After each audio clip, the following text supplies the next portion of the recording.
Shalom saudara-saudari yang terkasih di dalam Tuhan Yesus. Hari ini kita akan berbicara tentang bagaimana kita bisa menjadi karyawan terbaik menurut prinsip-prinsip Alkitab. Dalam dunia kerja modern, seringkali kita merasa terjebak dalam rutinitas, tekanan pekerjaan dan tantangan hidup yang semakin besar. Namun, sebagai anak-anak Tuhan, kita dipanggil untuk menjadi terang dan garam, termasuk di tempat kerja. Bagaimana kita bisa menjadi karyawan terbaik? Bukan hanya di mata manusia, tetapi terutama di mata Tuhan.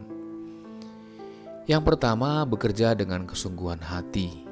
Kolose 3 ayat 23 berkata, "Apapun juga yang kamu perbuat, perbuatlah dengan segenap hatimu, seperti untuk Tuhan dan bukan untuk manusia." Ketika kita bekerja dengan sepenuh hati, kita sebenarnya sedang melayani Tuhan. Bayangkan saudara-saudari, Anda adalah seorang karyawan yang bangun setiap pagi, mungkin merasa lelah, bosan, jenuh, atau tidak bersemangat. Tapi saat Anda mengingat bahwa pekerjaan ini adalah sebuah pelayanan kepada Tuhan, itu akan mengubah perspektif Anda dan seketika malas pun berganti menjadi riang. Contoh di kehidupan modern. Bayangkan seorang karyawan di sebuah perusahaan teknologi, mungkin seorang programmer yang bekerja dari rumah. Meski tidak ada yang melihat dan laporan tugas hanya dikirim melalui email, dia bekerja dengan tekun, selalu memastikan setiap baris kode yang ditulisnya sempurna. Mengapa? Karena dia tahu bahwa hasil pekerjaannya adalah bentuk ibadah kepada Tuhan, sehingga dia melakukannya dengan benar-benar sempurna, bukan sekedar untuk mendapatkan pujian dari atasannya atau hanya sekedar menyelesaikan deadline atau tugas. Ia mungkin tidak selalu menerima penghargaan untuk itu, tetapi ia sadar bahwa apa yang dia lakukan adalah untuk kemuliaan Tuhan.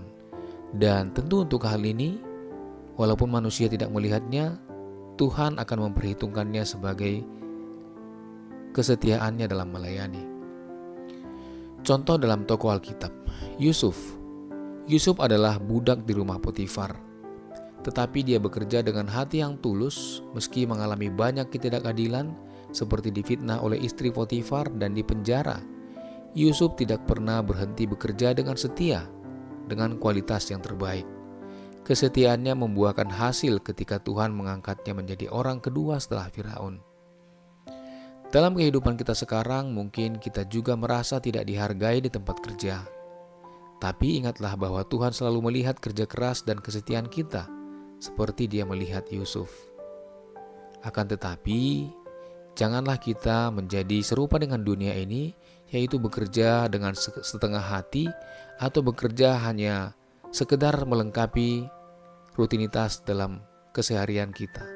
Tentu ini akan mengurangi nilai kita sebagai anak-anak terang, dan tentu Tuhan tidak disenangkan dengan perbuatan ini. 2. Jadilah karyawan yang jujur dan dapat dipercaya. Amsal 12 ayat 22 berkata, "Bibir dusta adalah kekejian bagi Tuhan, tetapi orang yang berlaku setia adalah kesukaannya." Kejujuran adalah nilai yang semakin langka di dunia kerja modern saat ini. Kita mungkin sering tergoda untuk sedikit membengkokkan atau sedikit curang, atau merubah data atau kebenaran atau informasi agar terlihat lebih baik atau menyembunyikan kesalahan. Namun sebagai orang percaya, kita dipanggil untuk hidup dalam integritas dan kejujuran yang benar-benar sempurna. Contoh kehidupan modern. Seorang akuntan di sebuah perusahaan mungkin mendapatkan peluang untuk memanipulasi laporan keuangan agar terlihat baik di mata investor, atau mungkin melakukan kecurangan kecil untuk mendapatkan keuntungan pribadi. Namun, karena dia adalah anak Tuhan, dia memilih untuk tidak melakukannya, meski mungkin itu tidak menguntungkan baginya atau bahkan bisa membahayakan posisinya. Dia tahu bahwa Tuhan menghendaki kejujuran, dan dia lebih memilih untuk setia kepada Tuhan daripada berkompromi dengan keuntungan duniawi. Pada akhirnya Tuhan memberkatinya dengan kepercayaan dan reputasi yang baik di kalangan rekan-rekan kerja dan pimpinannya. Contoh tokoh Alkitab, Daniel. Daniel menunjukkan contoh integritas dalam bekerja.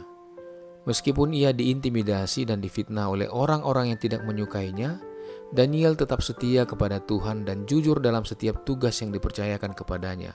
Integritasnya membuatnya terus diangkat menjadi pejabat tinggi, dan dia disegani oleh raja-raja. Yang ketiga, hindari kemalasan dan selalu rajin. Amsal 10 ayat 4. Tangan yang lamban membuat miskin, tetapi tangan orang rajin menjadikan kaya. Alkitab sangat jelas dalam mengingatkan kita agar tidak menjadi malas. Dalam dunia modern, kita sering tergoda untuk menunda pekerjaan, apalagi dengan adanya banyak gangguan seperti media sosial, game, atau acara TV yang tak ada habisnya. Namun, Tuhan memanggil kita untuk menjadi rajin dan disiplin melakukan apa yang harus kita lakukan, baik itu dilihat oleh manusia ataupun tidak dilihat, karena kita menyadari bahwa Tuhan melihat apa yang kita lakukan terhadap waktu-waktu kita. Contoh kehidupan modern, seorang karyawan di bidang penjualan yang terus-menerus berjuang untuk mencapai target mungkin merasa putus asa dan merasa lelah atau jenuh dan bosan. Namun dia tetap berusaha keras mengelola waktunya dengan bijak dan tidak mudah menyerah sampai target atau tugas dan tanggung jawabnya ditunaikan dengan sempurna. Setiap panggilan telepon yang ia lakukan, setiap pertemuan dengan klien dilakukan dengan tekun, percaya bahwa usahanya akan membuahkan hasil. Tuhan menghargai orang yang bekerja dengan giat dan sungguh-sungguh, dan berkat-Nya akan turun kepada mereka yang tidak menyerah. Contoh tokoh Alkitab, Paulus. Paulus adalah contoh pekerja keras yang luar biasa. Meskipun menghadapi berbagai kesulitan, ia tidak pernah bekerja untuk Injil. Ia tidak pernah berhenti bekerja untuk Injil. Bahkan saat dalam perjalanan misinya, Paulus tetap membuat tenda untuk menopang dirinya secara finansial agar tidak membebankan orang lain untuk kebutuhan finansialnya. Ini menunjukkan betapa rajin dan tidak malasnya Paulus dalam melayani Tuhan dan bekerja untuk mencukupi kebutuhan hidupnya.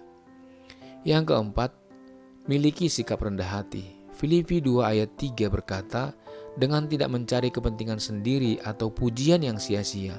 Sebaliknya hendaklah dengan rendah hati yang seorang menganggap yang lain lebih utama daripada dirinya sendiri. Kerendahan hati adalah kunci untuk sukses di tempat kerja. Di dunia modern sering kita lihat orang berlomba-lomba untuk mendapatkan pengakuan, pujian, promosi dari atasan mereka.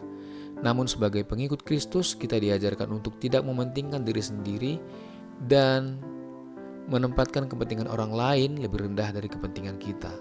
Tetapi berlakulah dengan adil, dengan tidak melakukan hal-hal yang curang hanya untuk mendapatkan promosi ataupun kenaikan jabatan. Contoh kehidupan modern, seorang manajer di sebuah perusahaan besar mungkin punya kekuasaan untuk memaksakan kehendaknya kepada tim ataupun kepada pihak-pihak lainnya. Tapi dia memilih untuk melayani timnya.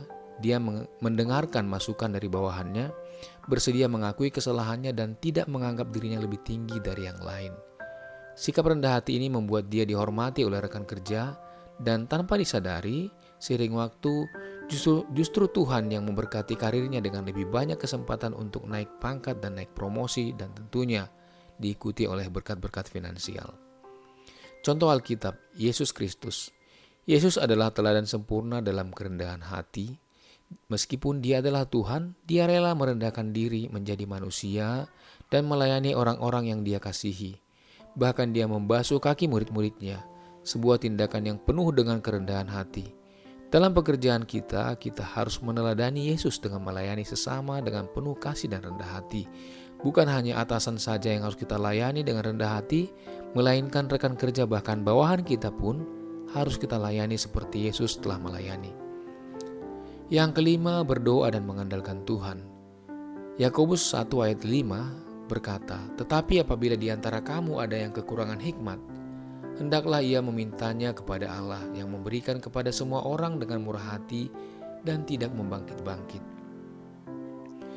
Dalam setiap pekerjaan yang kita lakukan, kita tidak boleh mengandalkan kekuatan kita sendiri. Ada kalanya kita merasa kewalahan dengan tanggung jawab yang kita miliki. Tetapi firman Tuhan mengajarkan kita untuk berdoa dan meminta hikmat darinya. Ketika kita berdoa dan mengandalkan Tuhan, Dia akan memberi kita kekuatan dan pengertian yang kita butuhkan. bahkan untuk mengetahui perkara-perkara yang rumit, bahkan mengetahui perkara-perkara melampaui akal dan pikiran. Sehingga dengan hikmat ini kita boleh mengalami promosi demi promosi, dan tentunya kita memuliakan Tuhan dengan hikmat ini. Contoh di kehidupan modern, seorang direktur perusahaan mungkin harus membuat keputusan besar yang akan mempengaruhi ratusan karyawan bahkan reputasinya. Dalam tekanan yang besar, dia berlutut dan berdoa meminta hikmat dari Tuhan. Alih-alih mengandalkan nasihat dunia, dia mencari Tuhan terlebih dahulu. Hasilnya, Tuhan memberinya hikmat untuk membuat keputusan yang tepat. Dan perusahaan yang dia pimpin diberkati oleh karena apa yang dilakukan seturut dengan petunjuk Tuhan. Contoh dalam Alkitab, Salomo adalah raja yang memohon hikmat dari Tuhan, bukan kekayaan atau kekuasaan yang dia minta. Hikmat yang Tuhan berikan membuat Salomo sukses memimpin Israel dan menjadi terkenal di antara bangsa-bangsa. Di dunia modern, kita pun bisa memohon hikmat dari Tuhan untuk mengatasi masalah-masalah yang rumit yang kita hadapi di tempat kerja, bahkan untuk memecahkan persoalan-persoalan yang tidak mampu dipecahkan oleh rekan kerja, bahkan pimpinan kita sekalipun. Penutup, saudara-saudara yang terkasih, menjadi karyawan terbaik menurut Alkitab bukan hanya soal profesionalisme atau pencapaian materi, tetapi juga tentang sikap hati kita. Menjadi karyawan terbaik di tempat kerja kita adalah merupakan panggilan pelayanan dari Tuhan kita Yesus Kristus. Ketika kita bekerja dengan kesungguhan hati, jujur, rajin, rendah hati, dan selalu mengandalkan Tuhan, kita bukan hanya menjadi karyawan yang terbaik di mata manusia, tetapi juga di mata Tuhan. Kiranya kita semua menjadi saksi Kristus di tempat kerja kita dan membawa kemuliaan bagi namanya. Dan percayalah bahwa promosi demi promosi, tangga karir demi tangga akan Anda naiki bersama Tuhan. Jadi saudara terkasih, dengan renungan ini semoga kita anak-anak Tuhan yang saat ini bergumul dengan pekerjaan, dengan karir, maupun masalah-masalah di dunia pekerjaan, boleh kita bawa ke tangan Tuhan, sehingga Tuhan memberi kita hikmat marifat untuk mampu melakukan perkara-perkara yang ajaib, perkara-perkara yang mustahil, bahkan yang belum pernah terpikirkan oleh atasan dan pimpinan kita sekalipun. Sehingga dengan ini kita bisa bersaksi bahwa ada Tuhan yang menuntun kita dengan hikmat. Demikian sharing firman hari ini, saudara terkasih, sahabat rohani Kristen dimanapun Anda berada. Jika Anda diberkati dengan video ini, silakan di subscribe dan di like dan di share, agar boleh menjangkau saudara-saudara terkasih yang mungkin membutuhkan firman ini. Terima kasih, Tuhan memberkati, sampai jumpa.